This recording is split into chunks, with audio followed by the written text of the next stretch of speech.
now? Is it because you love her so passionately? Indeed, that may be it.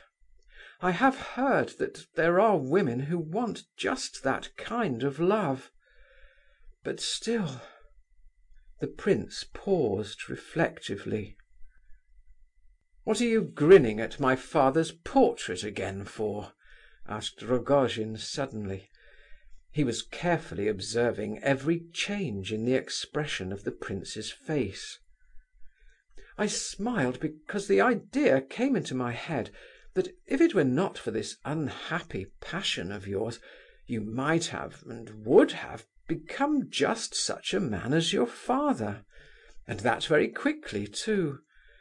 You'd have settled down in this house of yours with some silent and obedient wife. You would have spoken rarely, trusted no one, heeded no one, and thought of nothing but making money." "Laugh away! She said exactly the same, almost word for word, when she saw my father's portrait. It's remarkable how entirely you and she are at one nowadays." "What, has she been here?"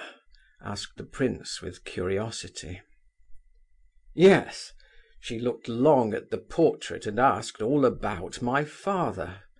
'You'd be just such another,' she said at last, and laughed. 'You have such strong passions, Parfen,' she said, 'that they'd have taken you to Siberia in no time, if you had not, luckily, intelligence as well. For you have a good deal of intelligence.' She said this, believe it or not, the first time I ever heard anything of that sort from her. You'd soon have thrown up all this rowdyism that you indulge in now, and you'd have settled down to quiet, steady money-making, because you have little education, and here you'd have stayed just like your father before you, and you'd have loved your money so that you'd amass not 2 million, like him, but 10 million, and you'd have died of hunger on your money-bags to finish up with, for you carry everything to extremes.' There, that's exactly word for word as she said it to me. She never talked to me like that before.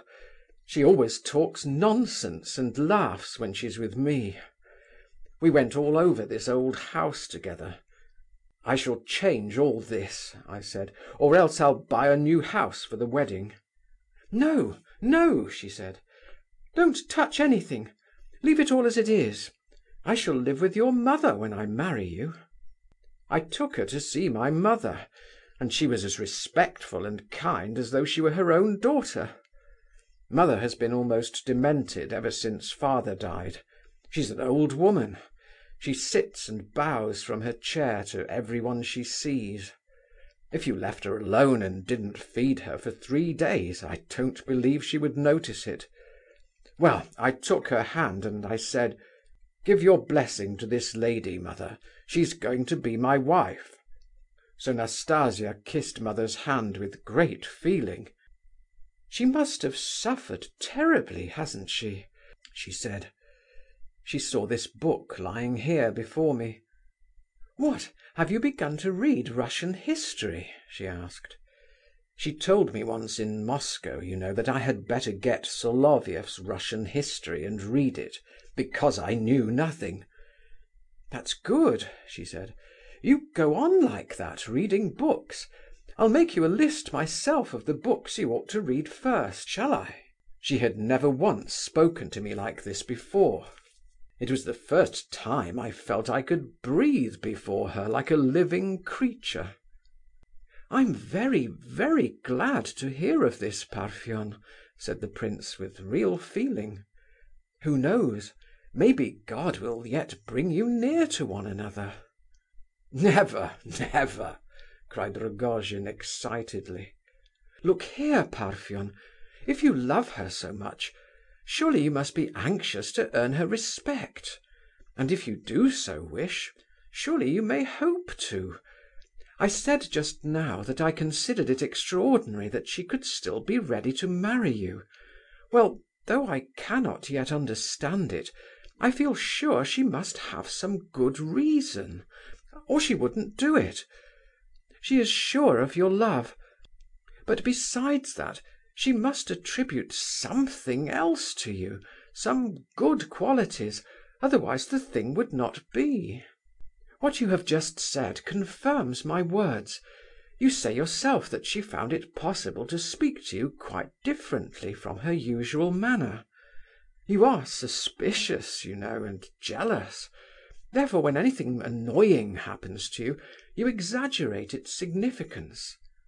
Of course, she does not think so ill of you as you say. Why, if she did, she would simply be walking to death by drowning, or by the knife, with her eyes wide open, when she married you. It is impossible. As if anybody would go to their death deliberately." Rogojin listened to the prince's excited words with a bitter smile. His conviction was apparently unalterable. "How dreadfully you look at me, Parfen," said the prince, with a feeling of dread. "Water or the knife?" said the latter at last. "Ha, ha! That's exactly why she is going to marry me, because she knows for certain that the knife awaits her. Prince, can it be that you don't even yet see what's at the root of it all?" "I don't understand you." "Perhaps he really doesn't understand me. They do say that you are you know what.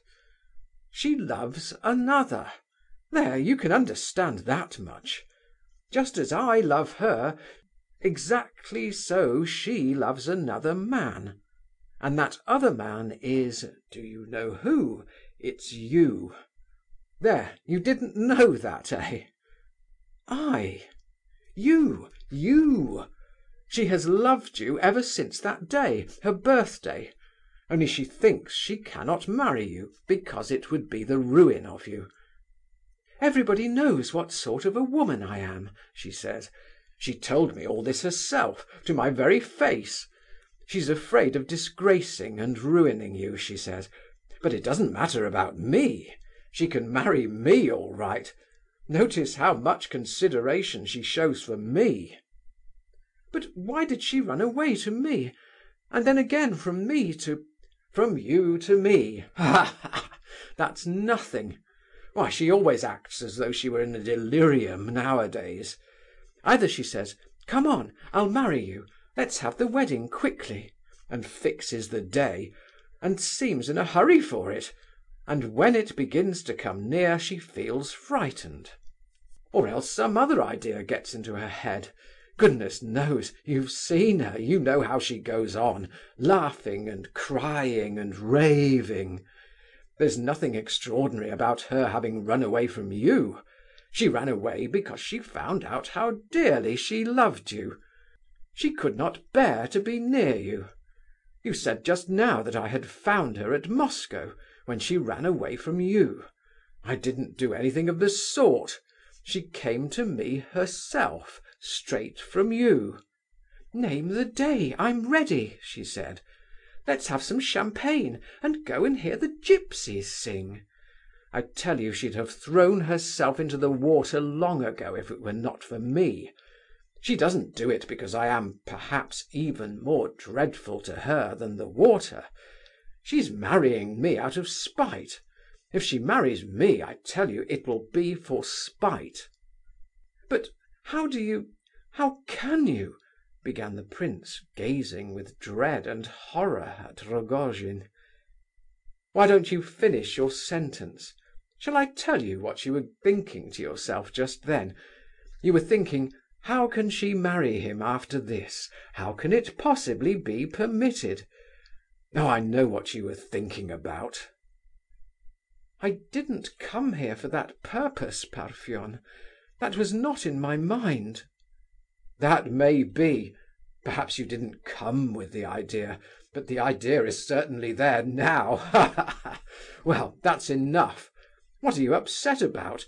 Didn't you really know it all before? You astonish me." "All this is mere jealousy. It is some malady of yours, Parfen. You exaggerate everything.